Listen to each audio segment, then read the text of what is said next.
गणेशाय नमः. सार्थ श्री ज्ञानेश्वरी.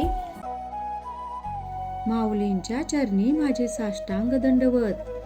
नामा म्हणे ग्रंथ श्रेष्ठ ज्ञानदेवी, एकतरी ओवी अनुभवावी. अध्याय 5 कर्मसन्यास योग. क्रमशः वाचन भाग 2. पार्था, जे ब्रह्मनिष्ठ आहे, आत्मज्ञानाने जो परिपूर्ण आहे, तो असा असतो की त्याच्या मनाला कर्मफळाचा वीट आलेला असतो. शांती ही आपणहून त्याच्या घरी नांदत असते. दुसरा जो असतो ना, तो प्रापंचिक कर्मबंधनाने इतका बांधलेला असतो की त्याच्या अनकर्मफळाच्या गाठी या सुटता सुटत नाहीत.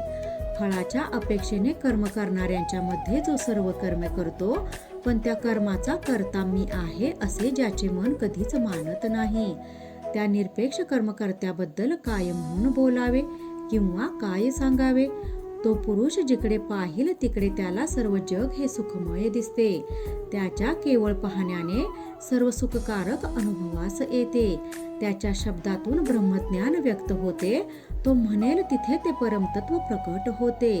केवळ एका फळाची आशा धरली नाही तर देहाच्या नवद्वारात असूनही तो नसल्यासारखाच असतो. त्याने सर्व कर्मे ही ती न केल्यासारखीच ठरत असतात. जसा मुळात ईश्वर ना करता आहे, पण त्याला माया उपाधी लावली की तोच या अवघ्या विश्वाचा विस्तारक आहे असे दिसते. आणि जर त्याला करता आहे असे म्हणावे तर तो करता नसतो. त्याची कर्माबद्दलची उदासीन भावनाच त्यास कर्मपर्शापासून दूर ठेवते. अशा योगी पुरुषाची योगनिद्रा भंग पावत नाही.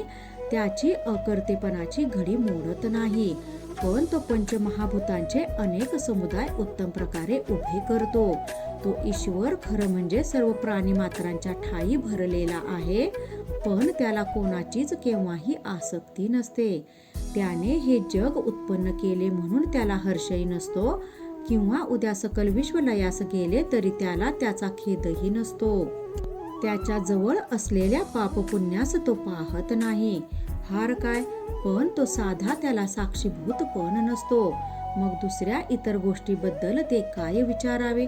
जेव्हा तो या जगत कल्याणासाठी अवतार घेतो, देहरूप धारण करतो, तो जगात सर्वांबरोबर उठतो, बसतो, खातो, पितो, त्यांच्यात वावरतो. परंतु इतके केले तरी त्या ईश्वराचे निराकरपण मोडत नाही. असे असताना तोच या सृष्टीची उत्पत्ती, संगोपन आणि संहार करतो असे जे लोक म्हणतात ना, ते शुद्ध त्यांचे अज्ञान आहे. ते अज्ञान जेव्हा समूळ नष्ट होते तेव्हा भ्रम, भ्रांती, काळोख दूर होतो आणि मगच त्या परमात्म्याचे खरे अकर्तेपण समजून येते.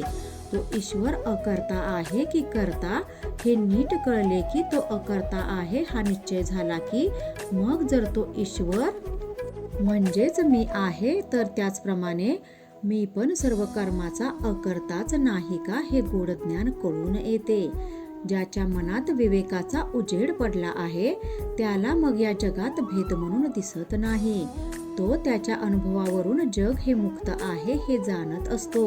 हे कसे घडते तर जसे सूर्य पूर्वेस उगवला अन प्रकाश पडला की त्या प्रकाशाने अन्य दिशा उजळून निघतात ना, तसेच ज्याच्या बुद्धीचा आत्मज्ञानाविषयी निश्चय झाला आहे, जो अहम ब्रह्मास्मी म्हणजे मीच ब्रह्म आहे असे मानतो, जो दिनरात त्या आत्मस्वरूपाशी ऐक्य पावलेला असतो, असे सर्व व्यापक ज्ञान ज्यांना लाभते त्यांची दृष्टी समदृष्टी होते.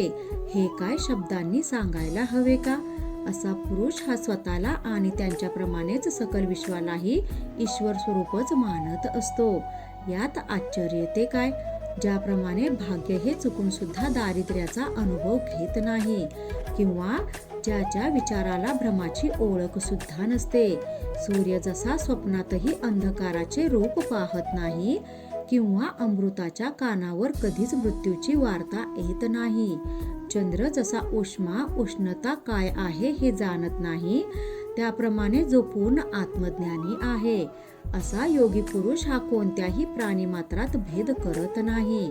सर्वांमध्ये तो नेहमी साक्षीत्वाने त्या एका परमात्म्यासच पाहत असतो. त्याला चिलट किंवा हत्ती, शूद्र आणि ब्राह्मण, माझा मुलगा आणि दुसऱ्याचा मुलगा ह्यांच्यात फरकच करता येत नाही. तो ज्ञानी तसा भेद करत नाही, मानत नाही.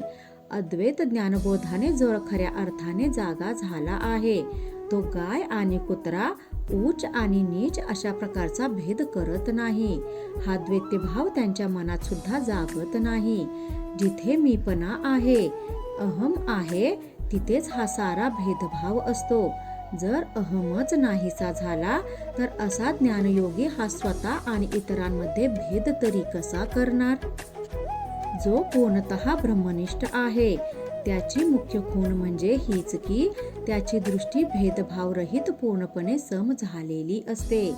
ज्याने विषयांचा संग टाकला नाही, इंद्रिय दमन केले नाही, ज्याने निरीक्षक वृत्तीने सर्व भोग भोगले तरीही जो मनाने मात्र पूर्ण अलिप्त आहे, जो लोकांमध्ये अगदी लोकव्यवहार करतो, पण ज्याने लोकांच्या ठिकाणी जे अन्याय आहे त्याचा त्याग केला आहे, म्हणजेच जो आत्मज्ञानी आहे. जसे पिशाच्य हे असूनही ते दिसत नाहीत, त्याप्रमाणे योगी देहधारी असला तरी संसारी लोक त्याला ओळखत नाहीत. ज्याप्रमाणे वाऱ्यामुळे उसळणाऱ्या पाण्यालाच लोक लय असे म्हणतात, त्याप्रमाणे ज्याचे मन सर्व शक्ती समानता राखते, तो देह किंवा लौकिक अर्थाने एखादा नामधारी जरी असला तरी तो अंतरंगाने मात्र पूर्णतः ब्रह्मच असतो.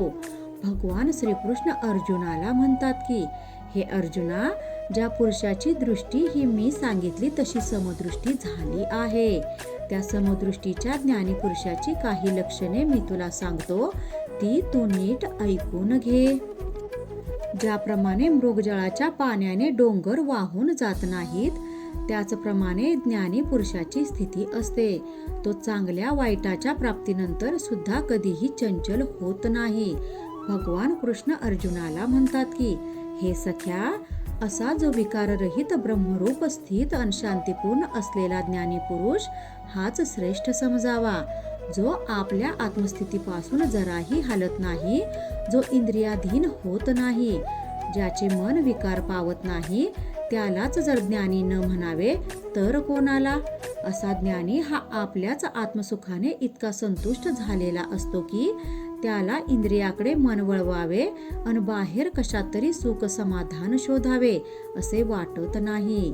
अरे, ज्या चकोर पक्षाचे मन चंद्राचे चांदणे अखंड पिऊन तृप्त झाले आहे, तो चकोर पक्षी वाळवंटातील वायू कशाला चाटेल? ज्याला आत्मसुखाचा लाभ झालाय त्याने सर्व विषय प्रयत्नपूर्वक दूर सारले आहेत. हे सांगण्याची काही गरज असते का? एरवी सहज असा विचार करून पाहना की कोण कोण त्या विषय सुखाच्या भुलवणीला बळी पडतात. विषय सुख ज्याने फसवते ते कोण याचा विचार कर.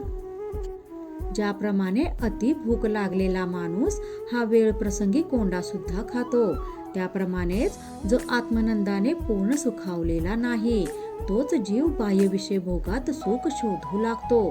तहानलेली हरणे ही जशी मृगजळाच्या लाटांनाच पाणी समजून त्यांच्याकडे धावत सुटतात, त्याप्रमाणे ज्यांनी आत्मसुखाचा आनंद घेतला नाही ते ज्या सुखानंदापासून वंचित आहेत, त्यांना इंद्रियागत विषय सुखाची आवड लागत असते.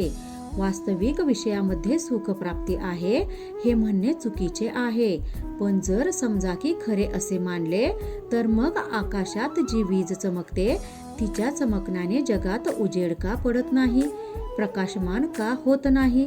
जर ढगांच्या सावलीने ऊन, थंडी, वारा, पाऊस यांच्यापासून संरक्षण झाले असते तर घरे बांधायची गरज पडली असती का? ज्याप्रमाणे अज्ञानाने बचनागाच्या कांद्याला तो गोड आहे म्हणावे, तसेच विषय भोगात सुख आहे असे म्हणणे होय. ज्याच्यापासून पीडा होते त्याला मंगळ म्हणायचे, मृगजळाच्या लाटांनाच पाणी समजायचे, त्याप्रमाणेच सुख हे विषय भोगात आहे असे म्हणणे किती बरं योग्य असेल. बरं, हे सर्व थोडे दूर ठेवूया. अर्जुना, तू मला सांग की नागाची छाया ही उंदराला कधी सुख देऊ शकेल का? गळाला लावलेल्या लोभाला मासा जोवर तोंड लावत नाही तोवर त्याची शिकार होत नाही, त्याप्रमाणे जोवर विषय संग केला नाही तोपर्यंतच ते चांगले आहे असे वाटते. हे पार्था, जेव्हा आपण विरक्तीच्या दृष्टीने त्या विषयांकडे पाहू तेव्हा ते पंडुरोगाच्या सुजेप्रमाणे आहेत हे लक्षात येते. भोगापासून मिळणारे सुख हे वास्तविक सुख नसते, तर ते दुःख, हानी, क्षयच असतो. पण अज्ञानी, मूढ, अनविषयासक्त जीव त्या दुःखाला सुख मानत असतो. ज्यांना विषयभोग सुख नाही तर दुःखदायक आहेत हे वर्म कळते, ते यापासून दूर होतात. ज्यांना ते कळत नाही ते पुवात असणाऱ्या किड्याप्रमाणे त्या चिखलात सुख मानतात. अशा जीवांचे जीवन हे दुःखमयच होऊन जाते. ते विषयरूपी चिखलातले बेडूक किंवा विषयभोगरूपी जलातले मासेच म्हणावे लागतात. जर लोक अशा विषयांबद्दल मनात विरक्ती बाळगतील तर त्यांचीच दुःखदायक अशा विविध योनीमधील जन्ममरणापासून सुटका होईल. तो गर्भवास, त्या यातना, ते क्लेश कोणी भोगावेत? हा कष्टमय मार्ग का आचरावा? ही विषयाशक्ती का धरावी? जर विषयासक्त लोकांनी ज्ञान, विवेक आणि वैराग्याने हे विषयभोग सोडले तर महादोषांना राहायला जागाच शिल्लक राहणार नाही. तसे झाले तर मग संसार हा शब्द जगात खोटा ठरेल. जे खरे ज्ञानी आहेत त्यांनी जगात विषयभोगात खरे सुख नाही तर ते दुःखदायक आहे हे ज्ञात करून द्यावे. म्हणून हे अर्जुना, जो शहाणा आहे त्याने त्या विषयांच्या वाट्यास जाऊ नये. जो ज्ञानी पुरुष आहे त्याने विषय सुख हे दुःखमय आहे हे जाणलेले असते. तो त्याबाबत पूर्णपणे निरीक्षक असतो. विषयांना विष मानून त्यांच्यापासून विरक्त कसे राहायचे हे अशा ज्ञानी विरक्त पुरुषाने आपल्या वर्तनातून जगास दाखवून द्यावे. कृपा त्या ज्ञानेश्वरीची, करून घ्या शुद्धी भक्तीने अंतरंगाची. रामकृष्ण हरी. गीता भागवत ज्ञानेश्वरी.